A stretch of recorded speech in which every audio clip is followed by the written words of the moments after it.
Hello and welcome to another edition of Market Briefing. I'm Martin Bakkerdax, European business editor here at the IB Times UK.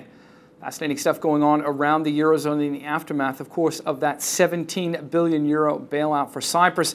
It seems a schism seems to have been opened up between the Eurogroup, that's the collection of Eurozone finance ministers, and the European Central Bank. And it's over the mechanics and the style of the financing for Cyprus and whether or not this template will apply to other future rescues. Jeroen Dijsselbloem, who is the Eurogroup president and the finance minister of the Netherlands, has said that the application of haircuts for depositors and senior bondholders in Cyprus could be used in future rescues. That has been openly criticized and slapped down, if you will, by members of the European Central Bank, including Benoît Cœuré, who is part of the executive board, and Evald Novotny. It's an interesting difference, and it does suggest that there is some policy competition, if you will, between the Eurogroup and the ECB, and this, of course, creates the kind of confusion that investors do not like. After Mr. Dijsselbloem's comments were made public yesterday, we saw a 1.2% fall in the euro against the US dollar. It hit a 4-month low, and it is again trading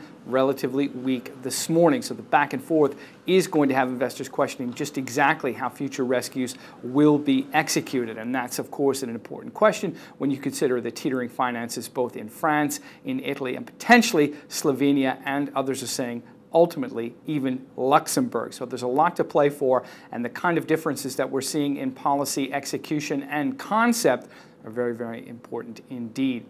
We'll move to Italy just briefly because Pierluigi Bersani is going to meet with representatives of the political party of Silvio Berlusconi, the former prime minister. They have been political rivals for many decades. They're going to try to iron out their differences and perhaps present a way to present to the president of Italy a way in which they can convince him that they could come together for an agreement on control of the Senate. Mr. Bersani, of course, has control of the lower house of parliament, but he needs control of both in order to be able to legally form a government. They've got 2 days to do it, and if they are able to convince the president as such, they may be able to avoid a return to the polls for Italy's beleaguered voters, and that, of course, would be excellent news for investors who are deeply concerned about the overall finances and economic performance of Europe's third largest economy. Here in the United Kingdom, we're relatively quiet today, although Chancellor George Osborne will face a Treasury Select Committee hearing later this afternoon, which will be covered by my colleague Shane Croucher. One stock we have our eye on is Kingfisher. It's the biggest home improvement retailer in the UK and indeed in Europe as well. They posted their first annual profit decline